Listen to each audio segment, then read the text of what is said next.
Hey guys, what's up? Welcome back at another Q&A session on the Artist Coaching Community Group here on Facebook. First of all, thanks to everyone who's a part of this group again and again. I keep saying it. I really like what's happening in this group. Actually, last week I saw something which made me just feel a little bit warmer, because that's the whole reason why I have this group. I saw someone setting up a collaboration and someone asking for a collaboration and someone replying on it like, hey, I don't know you, but let's get started. So that's the whole reason why I have that group. That's the value of it, and I think and I hope you guys see the value of it as too. And if you're not part of that group yet, don't worry, you can become a member by just going to my Facebook page and requesting access to the Artist Coaching Community Group.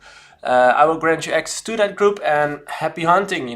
There's like over 800 people, DJs and producers, waiting to network with you. So if you're interested, head over to my Facebook page and join that community group. As always, the weekly Q&A. On Wednesday, I upload the Q&A picture, which you might have seen more often, and you can ask everything you would like regarding the music industry there. And on Thursday, I record a video like this, which will go live as a podcast and as a video, and I will answer your questions. So if you have a question, music business wise, music production wise, whatever you have a question on, you can drop it in there. So that's the thing I do weekly in that community group. Let's dive into the questions of this week. One of them was from Apai, if I pronounce it correctly, Apai. The question was, can I do paid promotion on Facebook to grow my fan base and get more reach? I'm already signed to some decent labels and I have some charting releases. Interesting question, and I actually get this a lot, so let me elaborate on it. The thing with Facebook promotion and Instagram promotion is that it works. I've been using it for a long time and I've seen it with other companies as well. It works. The difference is that you as an artist, you're different than a normal company when it comes down to creating ads. And the thing you should wonder is, when you're creating an ad, first of all, what are you going to create an ad of? Like the creative of it. How does it look? What message does it have? Is it a photo? Is it a video? What's your goal with that video? Like, what do you want to get out of it? Would you like people to click play on Spotify? Would you like people to go over to your YouTube channel? Would you like to let them download your new mixtape? What's the goal of that ad? That's the first thing you should question. The tricky part comes because if you're going to create an ad as an artist, in my opinion, the only way it's valuable is when you target the audience that is already following you. So the audience knows you already. And let me explain to you why. If you are on Facebook and you see an ad coming by from a company or a person that you don't know, would you click on it? I certainly most not do it, because I only want to spend my time clicking on stuff that I think is valuable to me. And if you target your own audience, you're making sure that the persons seeing your ad are most likely interested because they already liked your page. They already know your brand. They already know your music. They already have seen you playing. So chances are big that they are interested in your following up track, or your new mixtape, or your gig in their neighborhood. So creating ads on Facebook and Instagram and stuff definitely works, but you should really think about how you're going to place them and how you're going to make them look.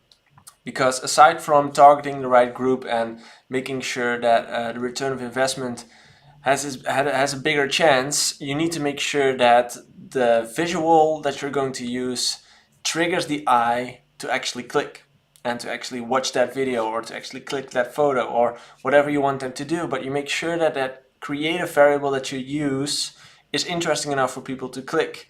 And you need to understand that that decision is being made in like a millisecond, because it's one swipe.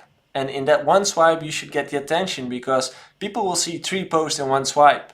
And if they go by your post and they're not being triggered, you just lost money, because your ad did add up on that on their timeline, but they didn't click, so it's loss of money.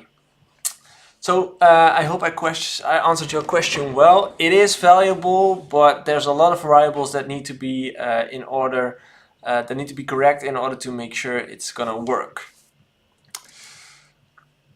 Another one of the questions was from Jess Lucio. Do you think that actually selling individual tracks is less important than just getting it heard and using it as a promo material to build a fan base and then hopefully turn into gigs? I actually do. And he says, it just seems like other DJs are buying dance music, like only other DJs are buying dance music. I actually do agree with you. Selling music just doesn't work anymore. There will be a few people who do still buy music, but that's like the small minority of the group. I think to you, especially to the DJs who are still building their career and the DJs who are still trying to get to that level of making a living out of music, especially that group, it's important that you are going to create a reach. It's important that if you find a DJ who is willing to support your music because he likes it, you are not going to block him, but you give him all the opportunity to actually play your music. And buying music, it's just not happening anymore. You know, people are not going to spend are not going to spend money on buying music anymore because it's all available for like €9 a month or like $9 a month on Spotify. So why would I spend $2-3 on one track if I can get all the tracks in the world for like $9? As a DJ, that might be a bit different, but from your own perspective, if you are building your career and if you would like to get to the next level in your career, I would definitely just give your tracks away for free and make sure that boundary is as low as it possibly can be. So no download gates, nothing that could stop someone from downloading your song. Just a free download. That's the best way to go here. Especially, yeah, like I said, if you want to grow a fan base, if you want to grow your career, having no objects blocking your free download from someone else is the solution. So yeah, another one. What do you think of this guy's opinion? There's one, then part two as the follow-up. Okay, unfortunately I don't know that guy and I haven't seen the video, so I can't answer it. So maybe I'll watch it later. Anyway, thanks guys for sending in your questions again. The first question about the Facebook ads and the Instagram ads is one that I get a lot from DJs.